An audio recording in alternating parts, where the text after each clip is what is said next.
Assalamualaikum warahmatullahi wabarakatuh. Anak-anakku, mahasiswa pendidikan agama Islam, teman-teman yang dimuliakan oleh Allah, semoga kalian tetap diberikan kesehatan, keberkahan dalam hidup dan keridhaan. Baik, kali ini kita akan membahas tentang korupsi dan upaya pemberantasannya dalam pandangan Islam. Ini penting sekali disampaikan karena berkaitan langsung dengan karakter kita, karakter seorang muslim. Dan nanti setelah kita mempelajari ini akan memahami tentang konsep korupsi, menganalisis perilaku-perilaku korupsi, dan juga nanti bagaimana kita upaya untuk memberantaskan korupsi. Baik, kita masuk pada pembahasan. Yang pertama adalah pengertian korupsi. Bahwa korupsi itu berasal dari bahasa Latin, yaitu corrupere, corruptio, dan corruptus, yang mana arti dari itu adalah dalam bahasa Latinnya adalah jahat, rusak, ataupun curang. Ya, lalu diadopsi pada bahasa-bahasa lain di dunia ini seperti bahasa Inggris corruption, termasuk bahasa Perancis corruption, bahasa Belanda korupti, yang artinya ya sama ya, rusak ataupun jahat. Sedangkan menurut KBBI, korupsi itu berarti perbuatan busuk seperti penggelapan uang, penerimaan uang, sogokan, dan sebagainya. Artinya sesuatu yang dinisbatkan kepada seorang yang melakukan kejahatan, ya, atau melakukan kecurangan dalam hal keuangan, di mana individu itu berada. Ya, dia sudah dipercaya mengelola uang bersama, ya, bersama baik itu dari organisasi ataupun bahkan negara, ya, dan melakukan kecurangan di dalam pengelolaan uang itu namanya adalah korupsi. Sekarang bentuk-bentuk korupsi menurut pandangan Islam, ya, ada beberapa bentuk. Yang pertama adalah ghulul, penggelapan, ada riswah, suap, hadiah, gratifikasi, sarikoh, pencurian, khianat, kecurangan. Oke, kita bahas ya. Kalau ghulul atau ghulul, ya, ghulul ini adalah akhdhu syai'in wa dahsuhu fi mataihi. Bahwasanya ghulul itu adalah menjembunyikan, ya, dalam hartanya, artinya penggelapan. Dia digelapkan. Kalau kita tahu ya, akhir-akhir ya mungkin beberapa zaman terakhir ini, masa terakhir ini ada penggelapan uang perusahaan, misalnya penggelapan mobil, penggelapan apapun, ya, itu dia diambil tapi dengan cara yang yang halus gitu, digelapkan. Ya, pada awalnya dulu kata-kata ghulul itu diartikan sebagai al-khiyanat fi maghnam. Kalau dulu kaitannya dengan benda peperangan, itu pengkhianatan pada rampasan perang. Dia digelapkan pada rampasan riswah, ghanimah, ya, benda rampasan perang.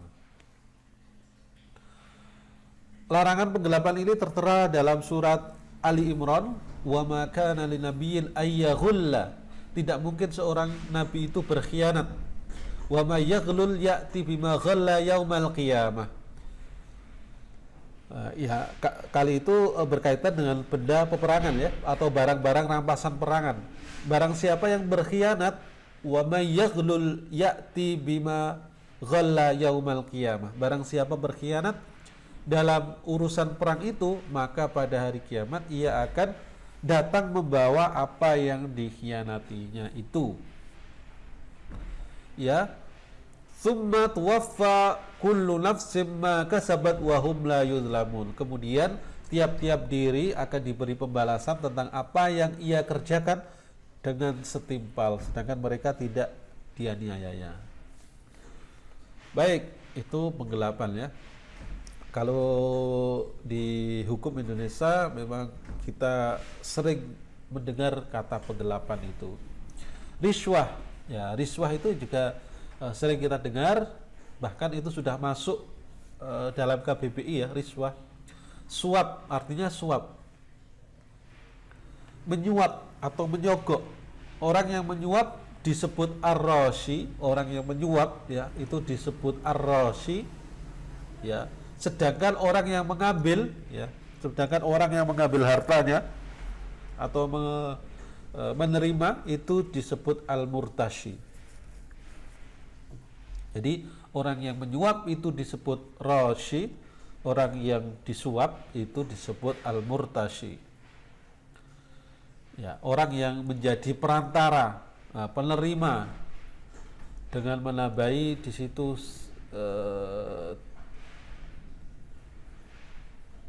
suatu sisi atau mengurangi di sisi lain, itu namanya yang menerima namanya al-murtashi. Riswah merupakan perbuatan yang dilarang oleh Al-Quran dan hadis dan juga ijma ulama. Dalam sebuah hadis disebutkan wa an Abdullah bin Amr bin As radhiyallahu an qala la'ana Rasulullah sallallahu alaihi wasallam ar-rashi wal murtashi. Bahwasanya Rasulullah sallallahu alaihi wasallam melaknat orang yang menyuap dan orang yang menerima suap. Jadi kalau suap itu kan sudah tahu ya. Jadi suap itu ya dia menyuap seseorang agar memuluskan apa yang diinginkan. Gitu. Lalu ini hampir-hampir sama tapi ada bedanya. Hadiah, gratifikasi atau hadiah. Pada awalnya hadiah itu diperbolehkan, tetapi kalau hadiah ini diberikan kepada seorang pejabat, seorang yang berkuasa, lalu dia ingin ya ada niat lain di lain hadiah itu, maka ini yang dilarang oleh Al-Quran dan juga oleh Islam. Rasulullah bersabda, tahadu fa innal hadiyata tudhibu wa sudur. Yaitu pada dasarnya diperbolehkan saling memberi hadiahlah kalian, sesungguhnya hadiah itu dapat melunakkan hati yang keras. Itu pada awalnya. Tetapi ya tadi sudah saya sampaikan bahwa hadiah itu bisa menjadi haram hukumnya jika untuk kepentingan tertentu, seperti memberi hadiah kepada pejabat, atasan, penguasa untuk mendapatkan keuntungan ya. Ya, ini yang tidak diperbolehkan seperti itu.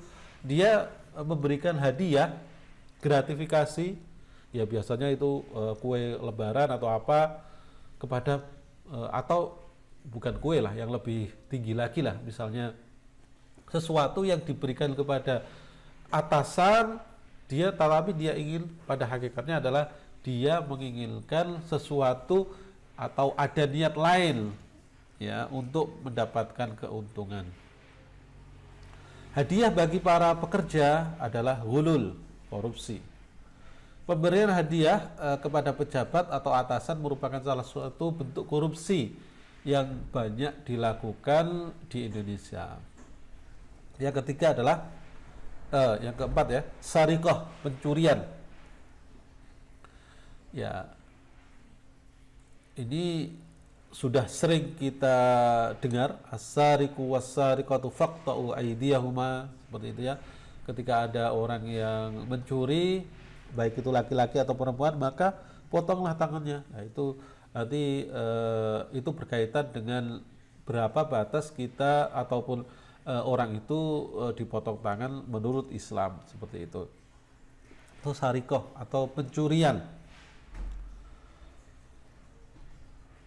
Ini yang sering terjadi ya, pencurian di Indonesia itu dengan cara ya kalau pencurian itu beda dengan perampokan ya. Kalau pencurian itu biasanya dia itu dengan cara yang tersembunyi ya, misalnya pada malam hari ataupun ketika orang itu lengah dan sebagainya. Kalau perampokan itu dia langsung bertatap muka merampok, seperti itu. Lalu yang selanjutnya pada dasarnya kalau di dalam hukumnya ya hampir-hampir sama. Khianat, kecurangan. Ya, kecurangan ketidakjujuran terhadap sesuatu, misalnya di dalam transaksi jual beli atau utang piutang, nanti dia ada khianatnya, kecurangannya, misalnya dia tidak membayar ataupun dia melebihkan. Dalam Al-Quran disebutkan, ya ayyuhalladzina amanu la takhunu, janganlah kamu berkhianat, war rasula wa takhunu amanatikum, janganlah kamu berkhianat kepada amanat yang telah diberikan kepadamu, wa antum ta'lamun, dan sedangkan kau adalah mengetahui. Wa'lamu annama amwalukum wa auladukum fitnah, dan ketahuilah bahwa hartamu dan anak-anakmu itu hanyalah sebagai cobaan. Ya, kita di dunia ini kan nilai kita itu ada pada ketakwaan kita, dan semua yang ada pada diri kita di dunia ini pada dasarnya adalah wasilah untuk kita hidup di alam yang nanti akan abadi. Apalah yang kita inginkan dari dunia ini kecuali kebaikan-kebaikan yang kita dapatkan.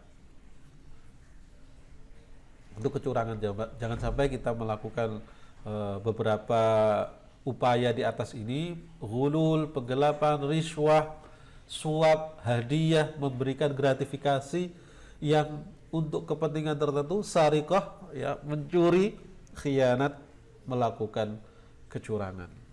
Naudzubillah.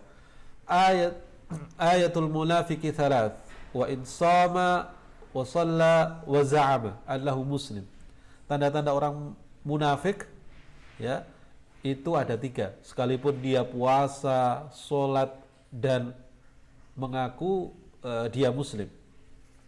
Idza haddatsa kadzdzaba, ketika ia berbicara berbohong. Wa idza wa'ada akhlafa, dan ketika dia berjanji dia ingkar. Wa idza tumina khana, dan jika dia dipercaya dia berkhianat. Hukum korupsi dalam pandangan Islam. Ya, wasariqu, ya ini yang saya sampaikan tadi. Wasariqu wasariqatu faqta'u aydiyahuma jazaa'an bima kasaba nakalan minallahi wallahu azizul hakim. Laki-laki yang mencuri dan perempuan yang mencuri, as-sariq itu laki-laki, was-sariqah dan perempuan yang mencuri, faqta'u aydiyahuma, maka potonglah tangan mereka keduanya. Pembalasan jazaa'an bima kasaba, pembalasan dengan apa yang mereka kerjakan, dan sebagai siksaan dari Allah. Wallahu azizul hakim, dan Allah Maha Perkasa lagi Maha Bijaksana. Ya, maka bagi seorang yang mencuri itu dalam Islam disuruh untuk memotong tangan kalau sudah setara dengan 90 gram emas, ya, 90 gram emas. Ya, nisabnya pencurian itu adalah 90 gram emas. Kalau sudah setara dengan 90 gram emas, maka hukumannya adalah memotong tangan. Ya, coba bayangkan sekarang orang yang korupsi itu berapa saja yang diambil. Ya, sekarang 90 gram emas itu kalau harga Indonesia berapa? Harga emas ukuran 1 gram adalah sekitar 1.007.000, ya, 1.007.000-an, yaitu harga emas 1 gramnya. Kurs Indonesia maka menjadi 94.658.000. Ya, 100 juta itu sudah nisabnya, ya. Kalau orang melakukan pencurian, maka dia diberikan hukuman dipotong tangannya. Baik, hukuman bagi koruptor yang diterapkan di Indonesia adalah yang pertama dipenjara. Ya, dia dipenjara, lalu memecatnya dari jabatan dan memasukkannya dalam daftar orang tercela, ya seperti yang dulu-dulu itu sudah sering ya. Kita tahu, kita lihat di media-media ada orang yang melakukan korupsi, lalu dia dipenjara, dan penyitaan harta untuk negara. Kadang semuanya itu juga dilakukan ya, dipenjara, penyitaan harta, lalu dipecat ya. Lalu yang terakhir adalah hukuman mati. Motif-motif korupsi.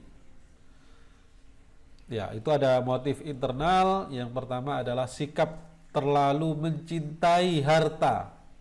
Hubbud dunya, cinta terhadap harta.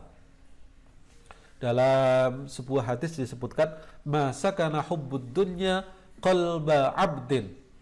Jika cinta dunia telah menjangkiti hati manusia, illa btalahu Allahu bi khisal, maka Allah mengujinya dengan 3 hal.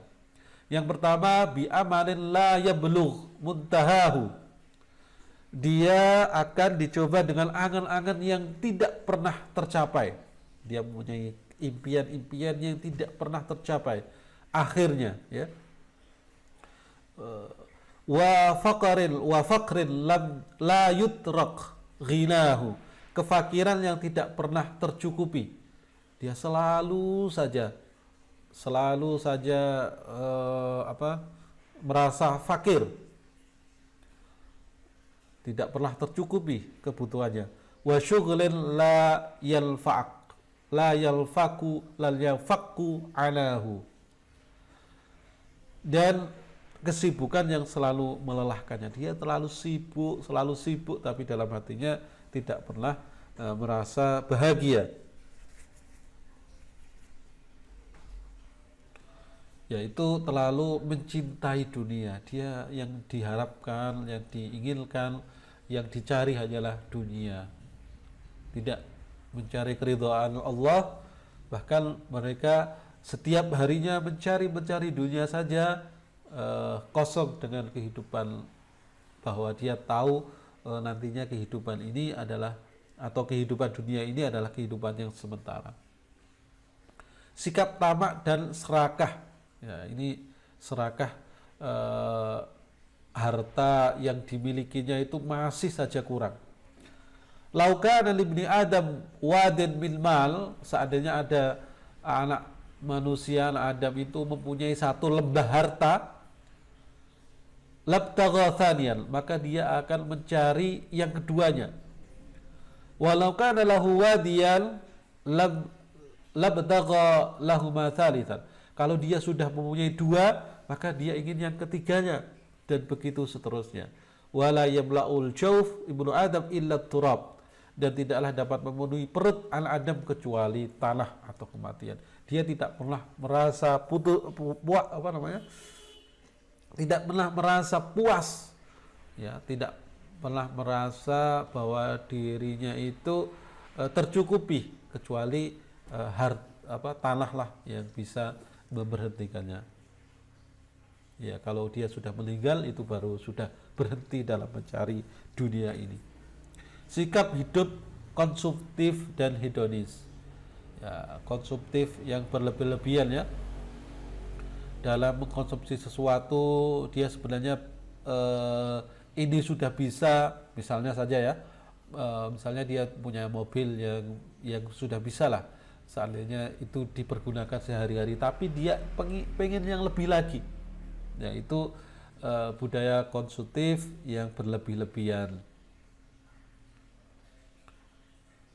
Hedonis itu apa? Hedonis itu adalah menganggap kesenangan dan kenikmatan materi sebagai tujuan utama dalam hidup. Kalau dia sudah kaya raya, kalau dia sudah merasa bahwa kesenangan itu adalah materi, ya, itu yang menjadikan motif-motif itu. Dia sudah punya tas, tapi dia ingin tas yang lebih bagus lagi. Itu yang sering terjadi. Bahwa tas itu sebenarnya kan ya tempat untuk dipegang, untuk sesuatu yang ya tidak harga yang murah pun pada dasarnya bisa digunakan. Pemahaman agama yang dangkal, ya, pemahaman agama yang dangkal. Dia hanya faham bahwa Islam itu adalah misalnya sholat, puasa, zakat, haji. Bukan seperti itu ya. Islam itu tidak hanya sekedar itu bahwa Islam itu adalah ajaran yang secara keseluruhan, ya. Di situ ada hubungan kita terhadap Tuhan, ada hubungan kita terhadap manusia, dan ada hubungan kita terhadap sesama.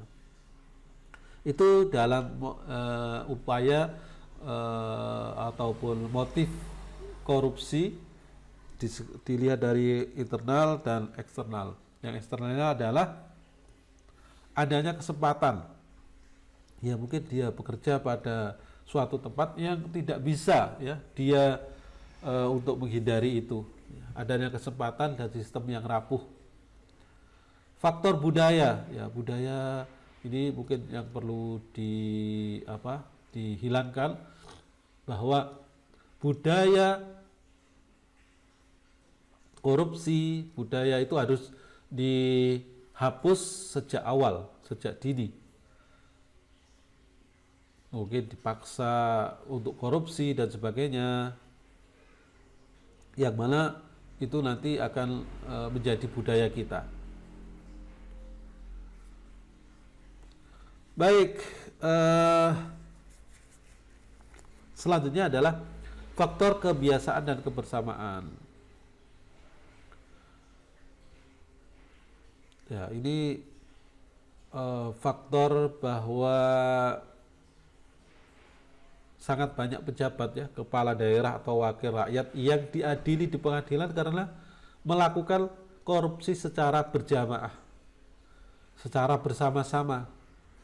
Karena mungkin atasannya korupsi, maka dia juga, atau bahkan mungkin bawahannya dulu yang korupsi, lalu dia juga mengikutinya. Itu berjamaah. Penegakan hukum yang lemah. Mungkin ada sisi bahwa penegakan di Indonesia ini mungkin ada hukum yang lemah yang tidak bisa tidak bisa menjerahkan mereka untuk melakukan atau untuk tidak melakukan korupsi. Bahaya korupsi bagi kehidupan. Bahaya korupsi yang pertama adalah bahaya bagi individu, dapat menghancurkan dirinya, merusak ibadahnya, mempermainkan doa. Ya, mungkin kalau orang yang di dalamnya itu, di dalam hatinya, di dalam dirinya itu terdapat haram, benda yang haram, maka dia tidak akan diijabah doanya. Bagi generasi muda, jika korupsi sudah menjadi budaya, anak-anak tumbuh menjadi pribadi antisosial, sehingga pribadi mereka menjadi terbiasa dengan sifat tidak jujur dan tidak bertanggung jawab.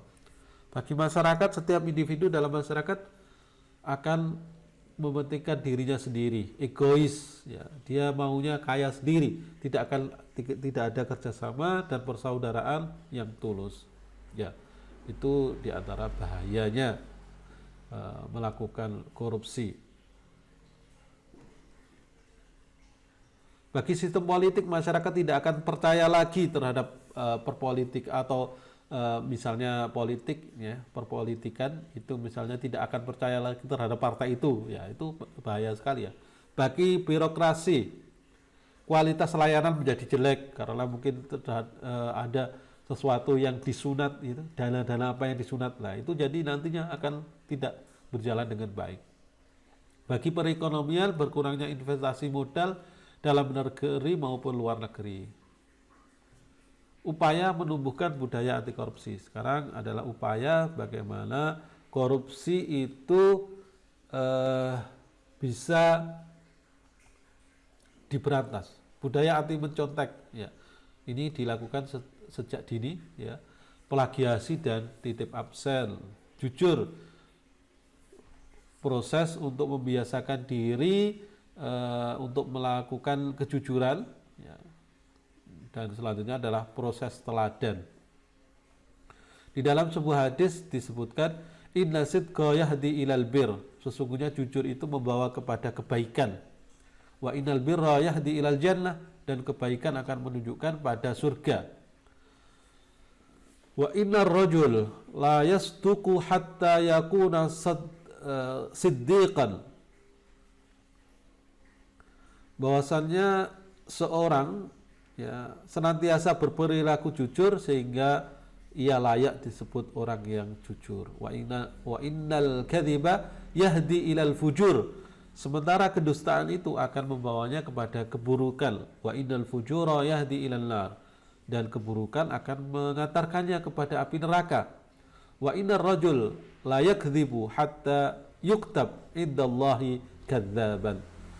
Dan seseorang yang senantiasa berperilaku dusta sehingga pantas dia disebut orang yang pendusta. Memegang amanah, ya,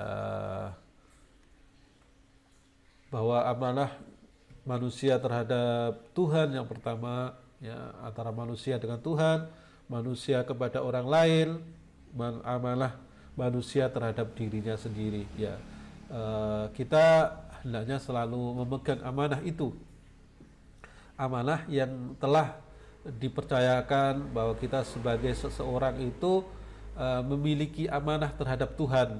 Ya, kita beribadah, kita melakukan kebaikan. Ya, jangan sampai ibadah kita itu nanti kita berikan sifat-sifat yang lain selain ikhlas. Ya, misalnya riya. Ya, itu artinya sudah tidak amanah dengan Tuhan.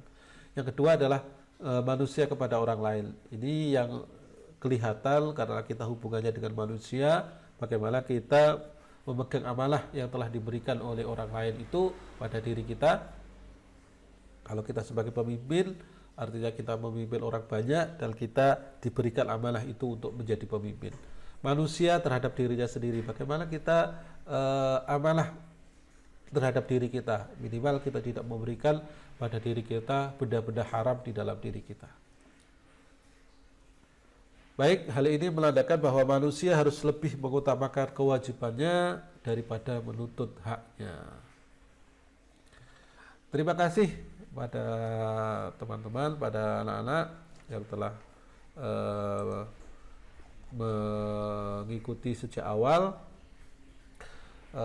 Tugas untuk kalian nanti tulis pada kolom komentar, ya, identifikasi bentuk-bentuk perilaku yang termasuk kategori tindakan korupsi yang biasa terjadi di lingkungan mahasiswa selain perilaku mencontek atau plagiasi dan titip absen. Selain itu coba identifikasikan, itu yang pertama.